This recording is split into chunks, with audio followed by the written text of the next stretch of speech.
Inilah agama beliau itu, yang tidak ada suatu kebaikan pun melainkan telah ditunjukkan kepada umatnya, dan tidak pula keburukan melainkan mereka telah diperingatkan tentang bahayanya. Adapun kebaikan yang ditunjukkan adalah tauhid serta segala yang dicintai dan diridhai oleh Allah Subhanahu wa taala. Sedangkan keburukan yang diperingatkan bahayanya adalah syirik serta segala yang dibenci dan dimurkai oleh Allah Subhanahu wa taala.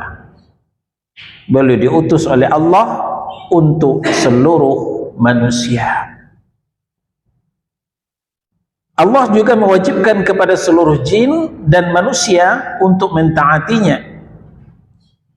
Dalilnya adalah Al-A'raf 158. Qul ya ayyuhan nas, katakan kepada mereka, wahai manusia, inni rasulullahi ilaikum jami'a, sesungguhnya aku adalah utusan Allah kepadamu semua.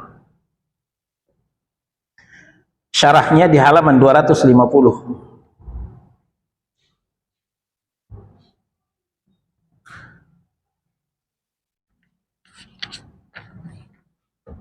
Eh, 249. Kelewat. Syarahnya di halaman 249. Judulnya, beliau diutus untuk seluruh jin dan manusia. Itu maudhu' pada malam ini.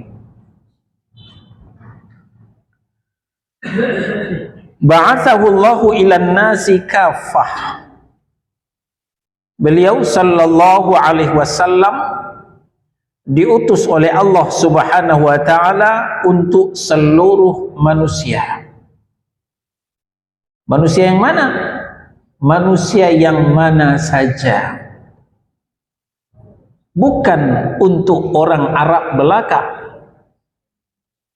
Makanya tidak satu pun ayat di dalam Al-Quran ya ayyuhal arabi, enggak ada. Yang ada ya ayyuhan nas, wahai manusia. Nah, ini mencakup seluruh manusia.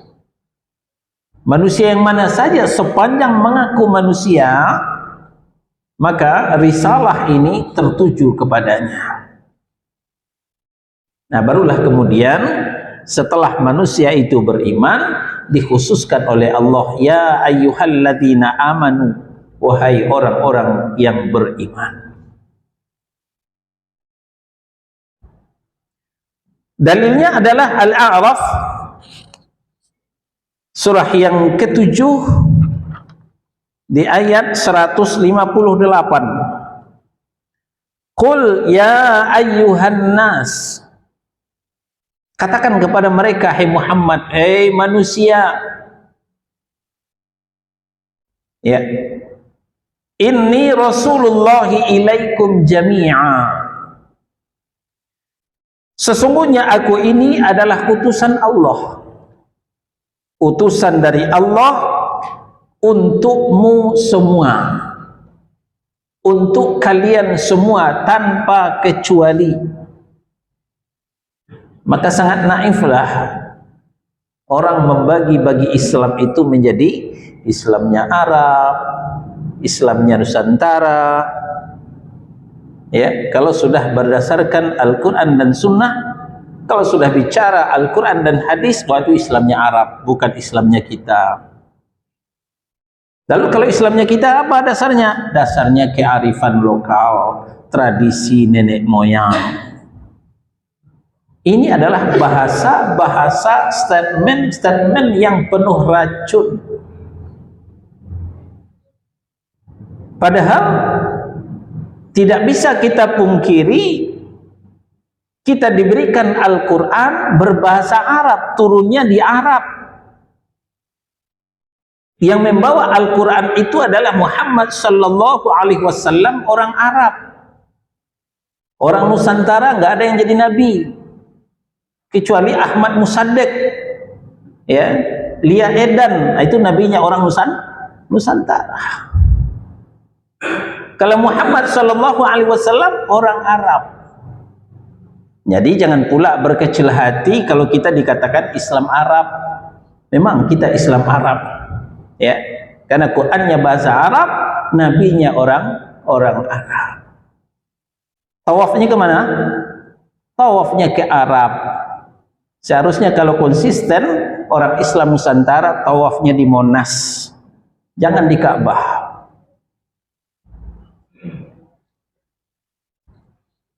Ayat ini menunjukkan kepada kita bahwa Nabi sallallahu alaihi wasallam adalah utusan Allah. Untuk siapa? Utusan Allah untuk seluruh manusia. Dan yang mengutusnya adalah zat yang menguasai langit dan bumi.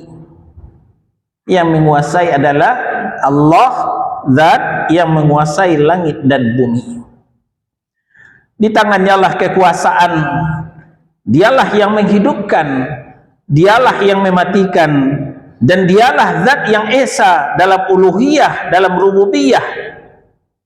Ya, ini sudah kita bahas di Tauhid jilid 1. Ya. Rububiyah, uluhiyah dan asma wa sifat. Beliau tabaraka wa ta'ala wajib kita esakan, wajib kita tauhidkan.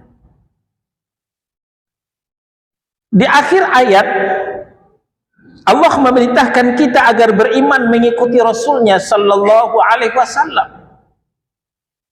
Mengikuti Rasul, mengikuti apa yang disampaikan oleh Rasul. Ya. Kalau kita mengaku mengikuti Rasul tapi tidak mengikuti apa yang disampaikan oleh Rasul, berarti bohong pengikut Rasul namanya.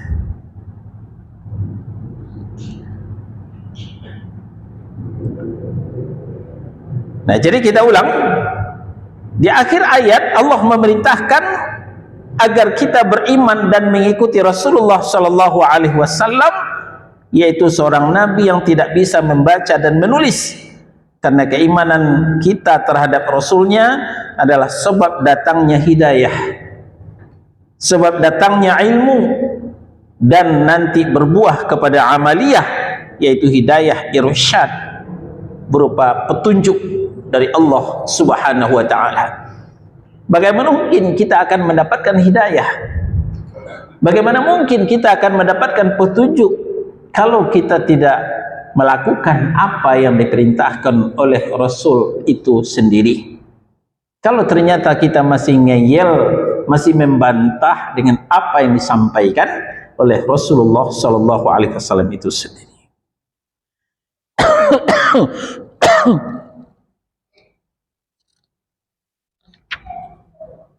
Ya, dialah seorang utusan Allah, bukan hanya kepada manusia, juga kepada seluruh jin. Ya, kepada seluruh jin, bukan hanya kepada manusia. Ya, jadi Rasulullah Shallallahu Alaihi Wasallam diutus bukan hanya untuk manusia, tapi juga untuk jin. Kita berlanjut kepada kesempurnaan Islam, ya, kesempurnaan Islam. Kita kembali ke matannya di halaman 247, ya, bahwa Allah telah menyempurnakan Islam. Dalilnya adalah qauluhu ta'ala, al-yawma akmaltu lakum dinakum wa atmamtu alaikum ni'mati wa raditu lakumul Islam madina. Ya, itu dalil daripada kesempurnaan Islam.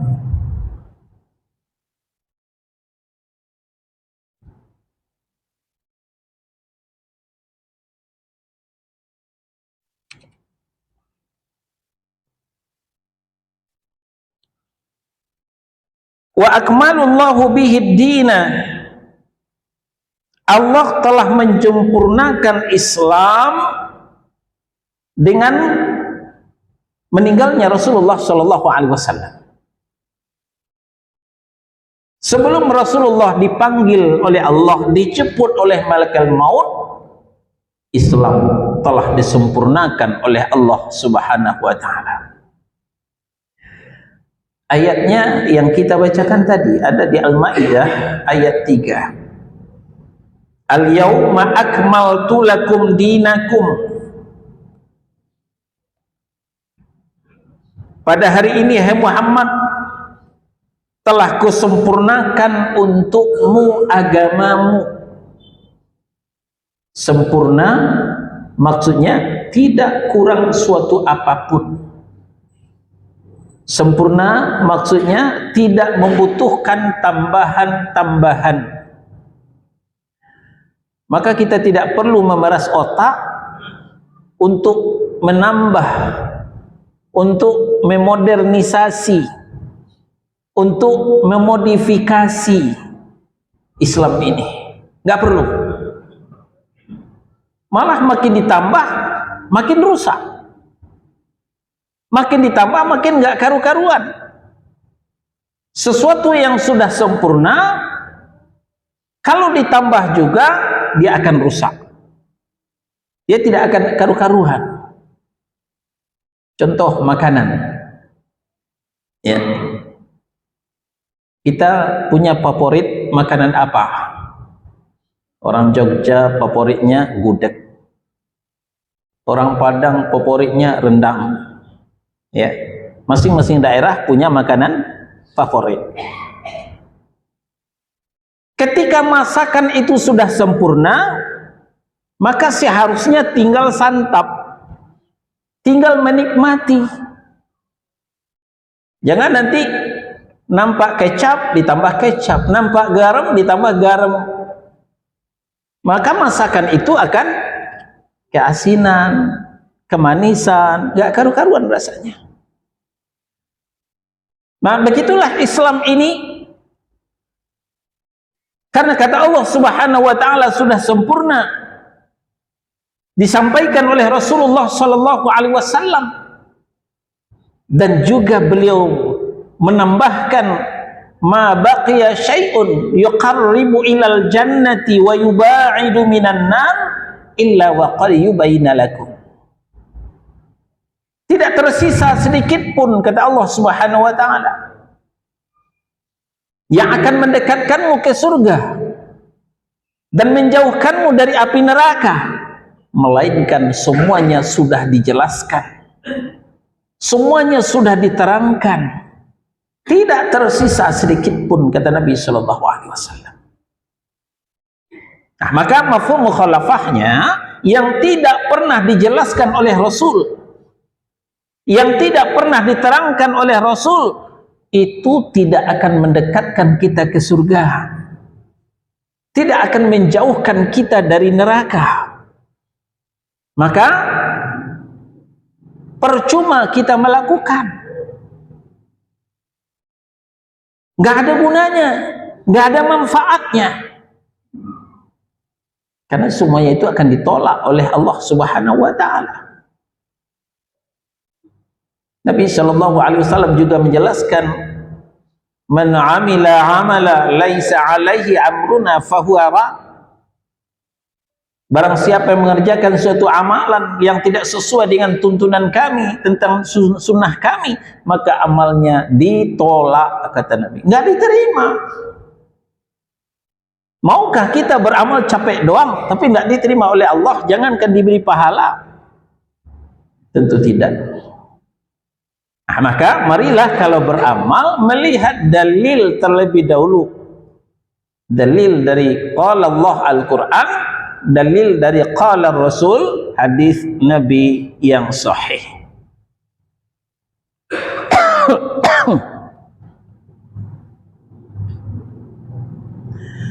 Selanjutnya, wa atmamtu alaikum ni'mati, dan telah kucukupkan untukmu nikmatku. Nikmat yang utama adalah nikmat tauhid, nikmat sunnah, Betapa banyak kaum muslimin tidak bisa membedakan antara tauhid dengan syirik. Ya, dia mengaku muslim, KTP-nya Islam, tapi kesehariannya penuh dengan kesyirikan. Nah, itulah sebabnya kenapa Allah tidak mewajibkan puasa kepada orang Islam. Ini enggak lupa, ini enggak salah sebut. Allah tidak wajibkan puasa kepada orang Islam. Kepada siapa diwajibkan? Kepada orang yang beriman. Ayatnya jelas, ya ayyuhalladzina amanu kutiba alaikumusiyam. Wahai orang yang beriman, diwajibkan atasmu berpuasa. Allah tidak bicara wahai orang Islam, tidak, tapi wahai orang yang beriman. Kenapa? Orang beriman pasti Islam, tapi orang Islam belum tentu beriman. Betapa banyak orang Islam kesehariannya penuh dengan kesyirikan, maka tidak dipanggil orang Islam untuk berpuasa. Jadi nikmat yang utama adalah nikmat tauhid, nikmat mengenal sunnah. Nah, barulah kemudian wa raditu lakumul Islam madinah. Dan selanjutnya telah kuridhai Islam itu sebagai agama untukmu. Ini merupakan pengertian selanjutnya, inna dina indallahil Islam. Agama yang benar yang diridai Allah adalah Islam.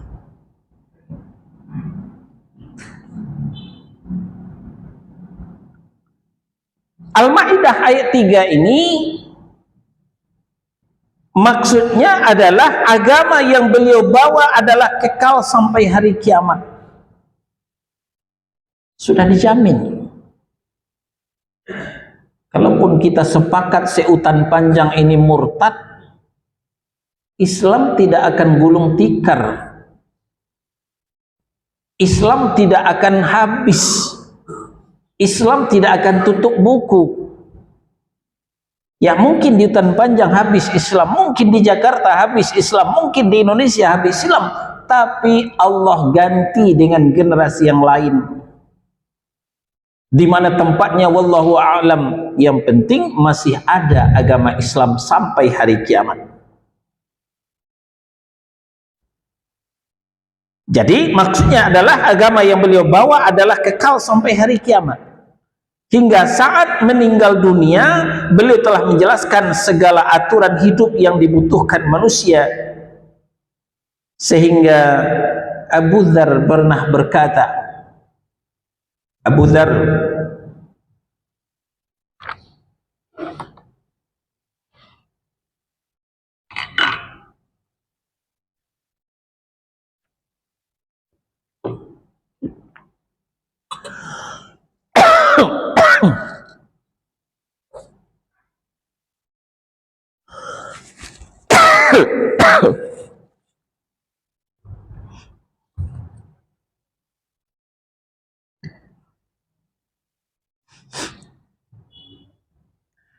Abu Dzar adalah salah seorang sahabat Nabi. Apa kata Abu Dzar? Nabi tidak membiarkan burung yang sedang terbang di langit, melainkan telah beliau sebutkan pengetahuan tentangnya. Bagaimana mencari makan, bagaimana mencari minum. Burung yang terbang di langit pun diajarkan Allah, diajarkan oleh Allah Subhanahu wa taala. Diriwayatkan oleh Imam Ahmad. Salah seorang dari kaum musyrikin bertanya kepada Salman Al-Farisi, apa kata orang-orang musyrikin itu? Apakah Nabi kalian juga mengajarkan hingga cara buang hajat? Pertanyaan orang musyrik kepada Salman Al-Farisi. Salman menjawab, benar. Benar, beliau sallallahu alaihi wasallam juga mengajarkan kepada kami tentang buang hajat, di mana beliau melarang kita buang air besar atau buang air kecil menghadap kiblat, nggak boleh. Dan beliau juga melarang istinja kurang dari 3 batu, atau istinja dengan tangan kanan, atau istinja dengan kotoran hewan atau tulang. Itu enggak boleh. Diriwayatkan oleh Muslim dalam kitab At-Taharah. Jadi yang remeh-temeh seperti itu juga tidak ketinggalan diajarkan dalam Islam. Itu bukti kesempurnaan Islam. Silahkan cari di agama lain, ada nggak ajaran seperti itu? Nah, sekarang nalar kita berputar. Ajaran buang hajat saja tidak ketinggalan diajarkan. Mungkinkah lupa mengajarkan mau puasa itu harus ziarah kubur dulu? Mungkinkah lupa diajarkan sebelum puasa harus maaf-maafan dulu? Tidak, saudara-saudara. Jadi kalau Nabi tidak pernah menyampaikan sebelum puasa ziarah kubur dulu, artinya ziarah kubur sebelum Ramadan tidak termasuk syariat. Tapi murni kearifan lokal, bukan syariat yang dibawa oleh Rasulullah sallallahu alaihi wasallam. Kalau maaf-maafan tidak diajarkan Nabi sebelum Ramadan, berarti itu bukan bagian daripada syariat yang beliau bawa. Kalau bukan syariat, apalagi kalau bukan peninggalan nenek moyang. Ini sedikit kita nyerempet, karena sekarang lagi sibuk-sibuknya kaum muslimin. Kemarin saya Jumat di Tamrin City, macet minta ampun. Kenapa? Orang berduyun-duyun ke kuburan karet, ziarah kubur. Nah, setelah itu DWA tiap sebentar masuk, marhaban ya Ramadan, mohon maaf lahir dan batin. Ini sudah mengkristal. Kalau ziarah kubur tadi kita sampaikan nggak ada syariat yang menyuruh kita ziarah kubur sebelum Ramadan, nggak ada. Kalau mohon maaf sebelum Ramadan, ini pelencengan hadis. Ya, setelah kita telusuri, ditunjukkan juga hadisnya apa. Nabi ketika khutbah Jumat baca amin 3 kali katanya. Lalu setelah turun mimbar ditanya oleh sahabat, ada apa ya Rasul, Anda baca amin 3 kali? Oh, tadi malaikat Jibril turun, saya disuruh mengaminkan, jangan terima puasa umat Muhammad. 1, yang tidak minta maaf kepada orang tuanya, amin. 2, yang tidak minta maaf kepada suaminya, amin. Yang tidak minta maaf kepada kanan dan kirinya, tetangganya, amin. Hadis ini yang memicu dan memacu kaum muslimin. Kenapa? Mereka sibuk minta maaf. Tapi setelah ditelusuri, la aslalah, tidak ada asalnya hadis ini sama sekali. Disebut juga hadis ini mungkar, tidak dikenal. Hadis ini tidak dikenal. Yang ada mirip hadis ini ada apa? Rasulullah baca amin 3 kali, itu benar. Turun mimbar ditanya oleh sahabat, ada apa ya Rasul, Anda baca amin 3 kali, benar. Tapi jawabannya bukan itu. Apa? Tadi malaikat Jibril datang mengabarkan kepadaku, raghima anfu abdin, celaka seorang hamba dakhala alaihi Ramadan lam yughfar lah. Masuk bulan Ramadan, keluar Ramadan, dosanya tidak diampuni. Ini yang kuaminkan, diaminkan oleh Nabi. Yang kedua, raghima anfu abdin, celaka seorang hamba, tersungkur hidung seorang hamba yang masih hadir kedua orang tuanya atau salah satu dari keduanya, tapi dia tidak masuk surga disebabkan orang tuanya itu. Kenapa? Dia durhaka kepada kedua orang tuanya, bukan berbakti kepada kedua orang tuanya. Amin, kata Nabi.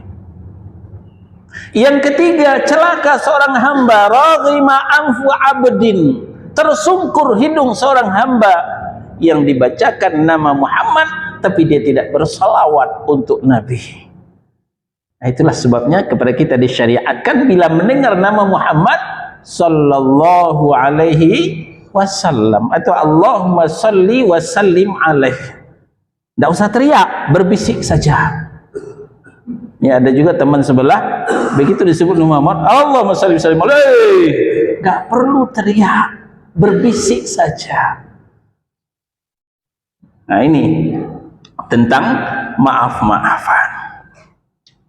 Nah, jadi kita ulang kata Salman Al-Farisi, ya, ketika ditanya oleh orang-orang musyrik, apakah Rasul kalian mengajarkan tentang cara buang hajat? Jawab beliau, benar.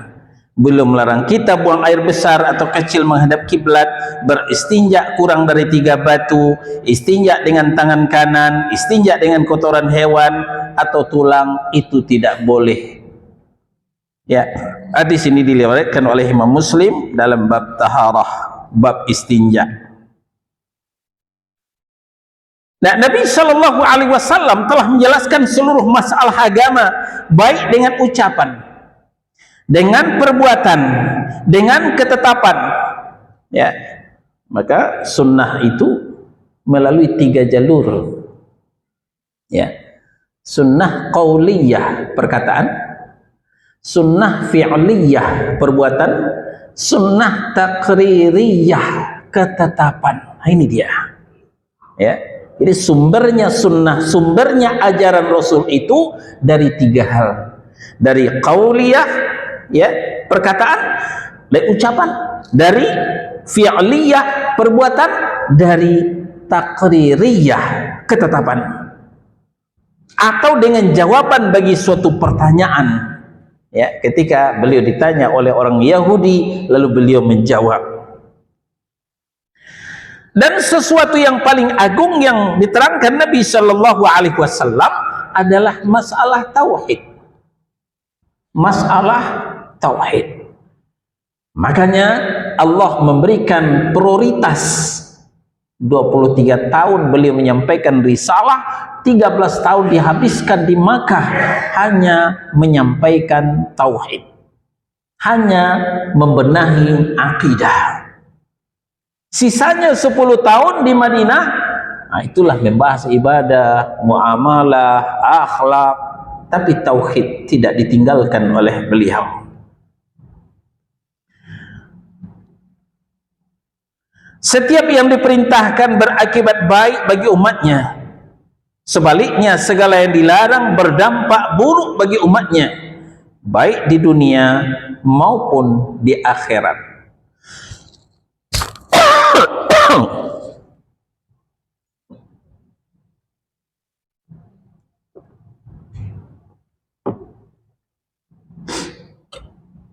Nah, jadi demikian.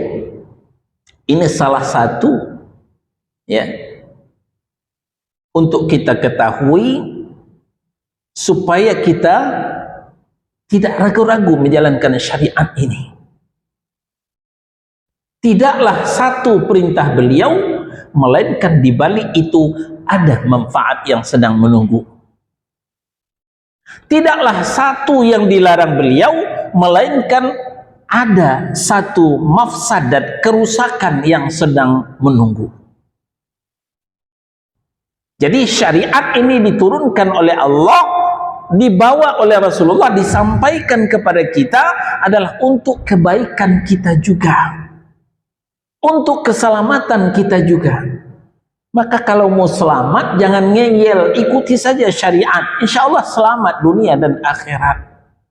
Orang yang celaka itu karena ngeyel, banyak tanya, banyak membantah, tidak nurut kepada syariat yang dibawa oleh Rasulullah Sallallahu Alaihi Wasallam. Adapun yang tidak diketahui dan tuduhan sebagian orang bahwa perintah dan larangan agama adalah memberatkan, maka tuduhan ini jelas muncul dari orang-orang yang dangkal pemikirannya, sedikit kesabarannya, dan lemah keimanannya. Islam itu berat, begitu-gitu amat sih, ya, harus pakai kerudung, ya, kemana-mana nggak boleh nggak pakai kerudung. Kan itu jawaban wanita yang belum pakai kerudung sampai hari ini, dia merasa berat pakai kerudung. Padahal kerudung itu adalah untuk kebaikannya sendiri, merupakan proteksi, perlindungan diri mereka. Sudah baca ayat kerudung belum? Sudah baca ayat jilbab belum? Itu kan ada di Al-Ahzab ayat 59. Qul, ya, li azwajika, ya ayuhan nabi, hai nabi, qul li azwajika wa banatika wa nisa'il mu'minin. Wahai nabi, sampaikan kepada istrimu, kepada anak perempuanmu, kepada perempuan-perempuan yang beriman, yudnina alaihinna min jalabibihin, supaya mereka mengulurkan jilbabnya ke seluruh tubuhnya. Dzalika adna ayyarafna fala yu'zaina. Itu tujuannya supaya mereka lebih mudah dikenal dan mereka tidak akan diganggu, mereka tidak akan dilecehkan. Ini ayat proteksi, ayat perlindungan dari Allah Subhanahu wa taala. Tapi sayang, tidak semua wanita yang menyambut baik ayat ini. Pertama, gak mau pakai kerudung, maka dilecehkan. Kalau kita naik kereta itu, seringkali kita diingatkan, siapa yang melakukan perbuatan melecehkan seksual, lapor kepada petugas, melecehkan wanita. Sebenarnya sebelum orang melecehkan wanita, wanita itu sendiri yang melecehkan dirinya dengan mempertontonkan auratnya. Gak berani orang melecehkan wanita kalau tidak wanita itu sendiri yang melecehkan dirinya sendiri. Nah, maka ayat supaya mengulurkan jilbab, supaya mereka tidak akan diganggu, kata Allah Subhanahu wa taala. Allah tidak menjadikan agama bagi kita sebagai suatu yang memberatkan dan membebani. Bahkan seluruh perintah agama mudah bin ringan, ya, sebagaimana dikatakan dalam Al-Baqarah 185, yuridullahu bikumul yusra wa la yuridu bikumul usra. Allah menghendaki kemudahan bagimu dan tidak menghendaki kesukaran, kesulitan bagimu. Masya Allah, nggak ada tujuan Allah memberatkan kaum muslimin. Allah menurunkan syariat adalah untuk memudahkan. Cuman kebodohan kaum musliminlah yang memberatkan diri mereka sendiri. Contoh,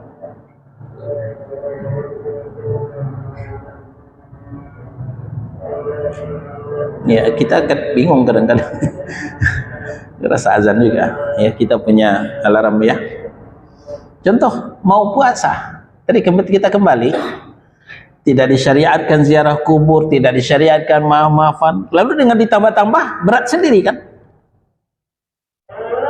Hamil tidak disyariatkan 7 bulanin, tapi kearifan lokal mengajarkan 7 bulanin, berat sendiri kan.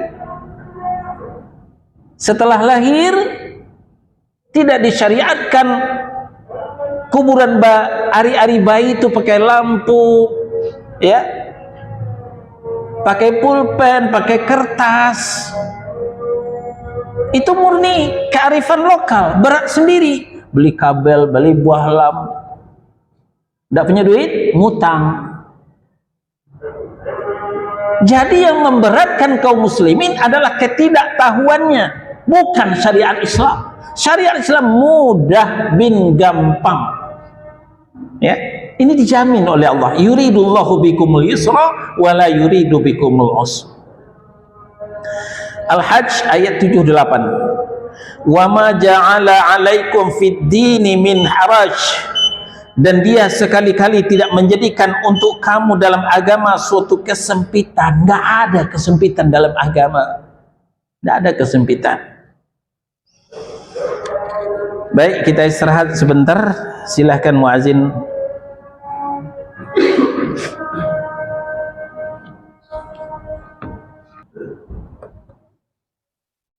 Kita lanjutkan sedikit lagi. Kita kembali ke halaman 247.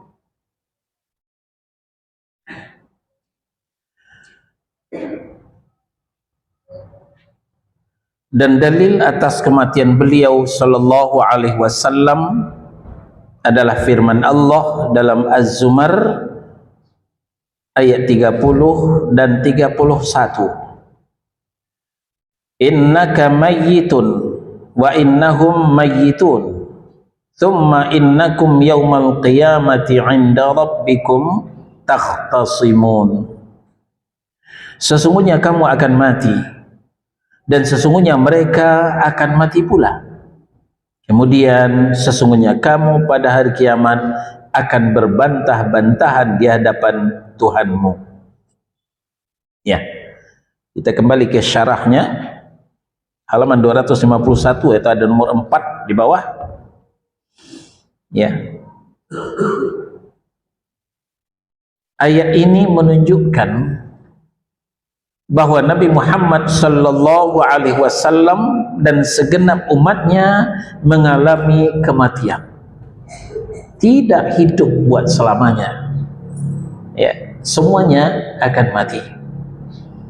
Ini perwujudan daripada kullu nafsin dha'iqatul maut. Setiap yang bernyawa, ya, pasti akan mati. Pasti akan mati.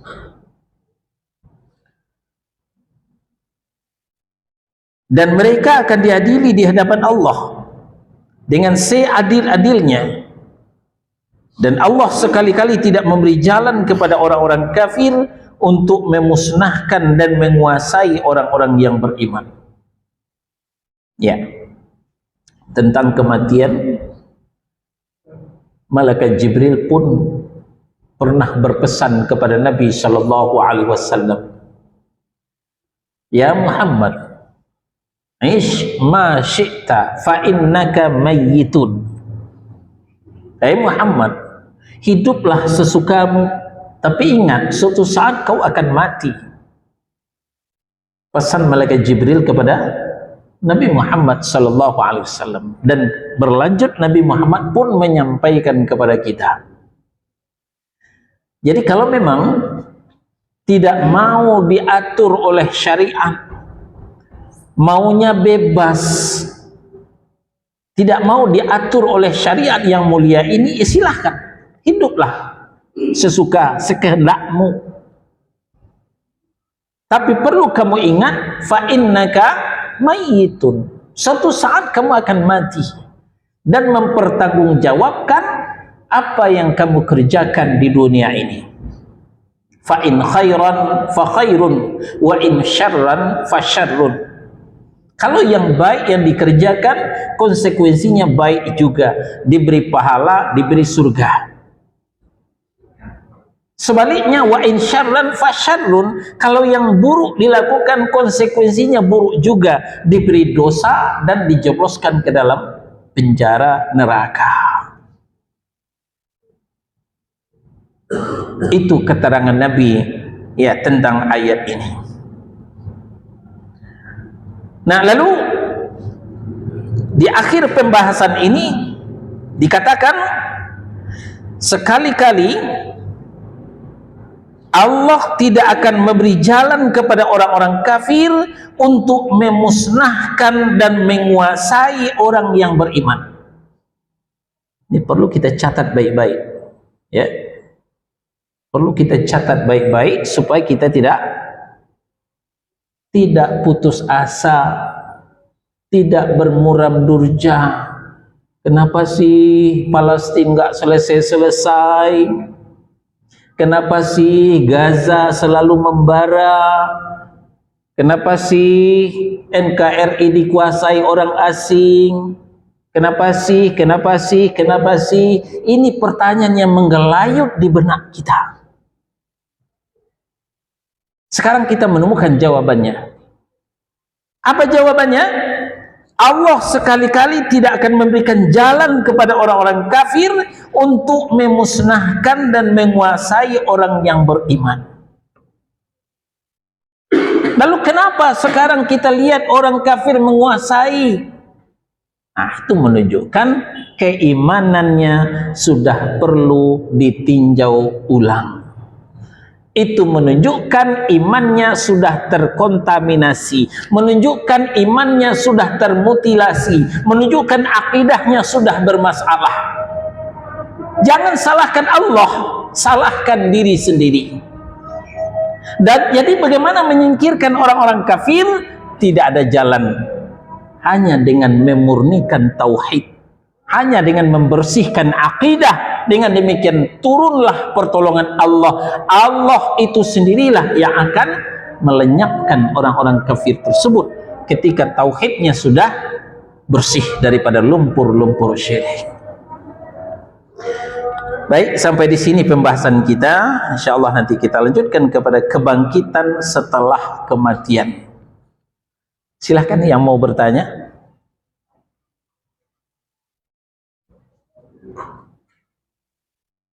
Silakan Pak Mustafa.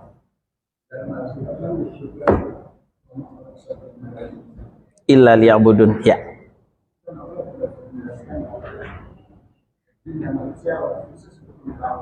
Betul.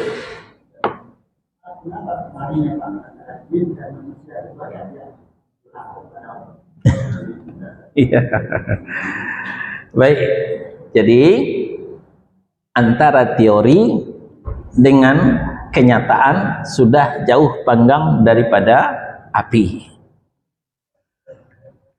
Nah, disinilah letak permasalahannya. Dari awal Allah menciptakan jin dan manusia adalah untuk beribadah, berubudiyah, untuk patuh dan taat kepada Allah. Dan itu akan membuahkan barokah.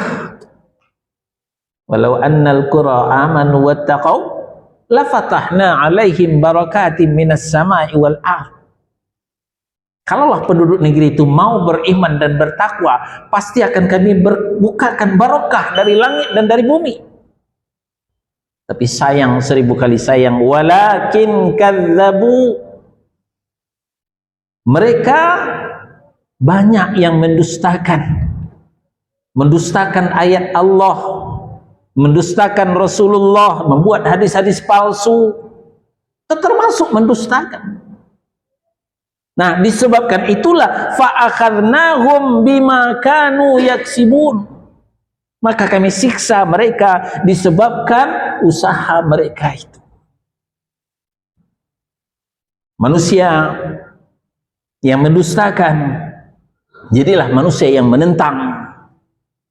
Jin yang mendustakan, jadilah menjadi syaitan, penggoda manusia, menyesatkan manusia.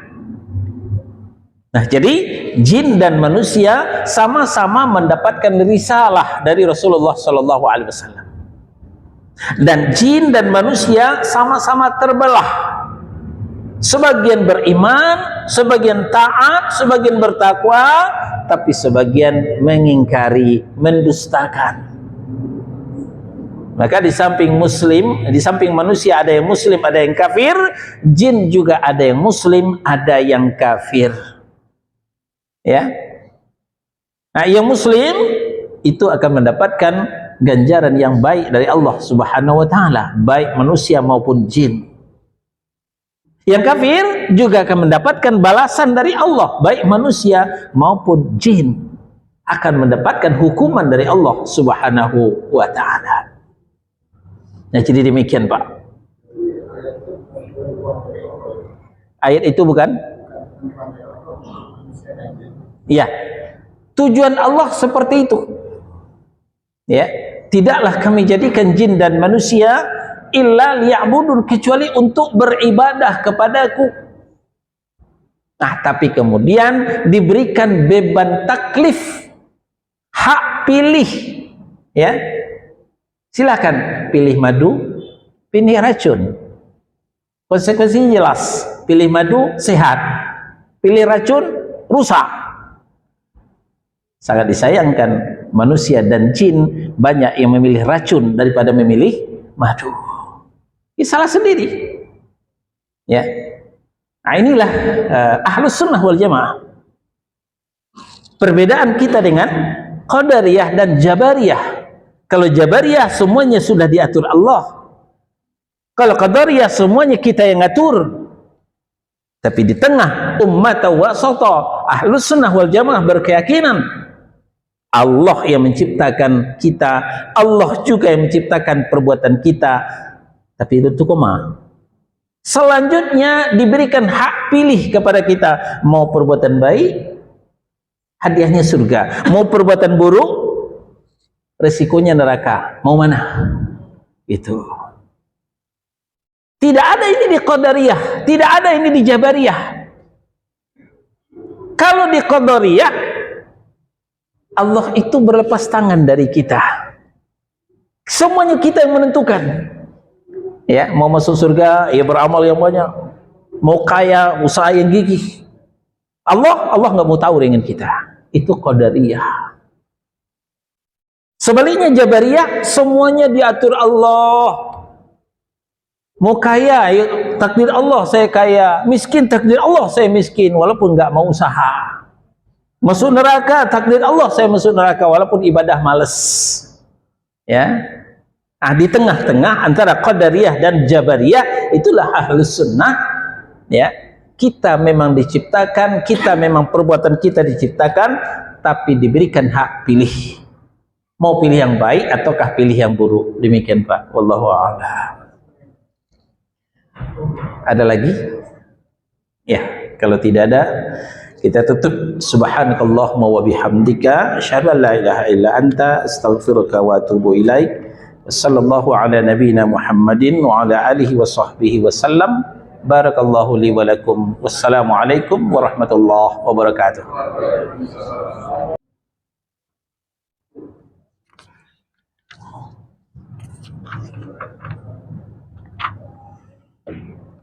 Assalamualaikum warahmatullahi wabarakatuh. Innal hamdalillah nahmaduhu wa nasta'inuhu wa nastaghfiruh wa na'udzu billahi min shururi anfusina wa min sayyiati a'malina. May yahdihillahu fala mudilla lahu wa may yudlil fala hadiya lahu. Wa asyhadu an la ilaha illallah wahdahu la syarika lah wa asyhadu anna Muhammadan abduhu wa rasuluh. Ya ayyuhalladzina amanu taqullaha haqqa tuqatih wa la tamutunna illa wa antum muslimun. Ya ayyuhan nasu taqu rabbakumul ladzi khalaqakum min nafsin wahidah وخلق منها زوجها وبث منهما رجالا كثيرا ونساء واتقوا الله الذي تساءلون به والأرحام إن الله كان عليكم رقيبا يا أيها الذين آمنوا اتقوا الله وقولوا قولا سديدا يصلح لكم أعمالكم ويغفر لكم ذنوبكم ومن يطع الله ورسوله فقد فاز فوزا عظيما. أما بعد فإن أصدق الحديث كتاب الله وخير الهدي هدي محمد صلى الله عليه وسلم وشر الأمور محدثاتها وكل محدثة بدعة وكل بدعة ضلالة وكل ضلالة في النار. Ikhwani a'azakumullah, kita lanjutkan pembahasan kitab Ushulul Thalathah. Sekarang sampailah kita kepada kesempurnaan Islam. Matanya di halaman 246.